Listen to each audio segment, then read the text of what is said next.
To set screen lock on the Realme 14 Pro Plus, first you have to go into the settings. From here, scroll down and go for the security and privacy. And scroll down again, and here you have to go for the device unlock.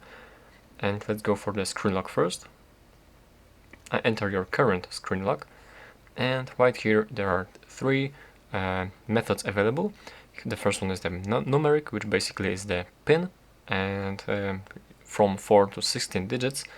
The alphanumeric, which is the password, and also from 4 to 16 letters and digits, and the pattern, basically the pattern. So all you have to do is simply select any of these methods, whatever you like, for example this alphanumeric, and here you have to input your current screen lock, and then input your password or PIN or the pattern.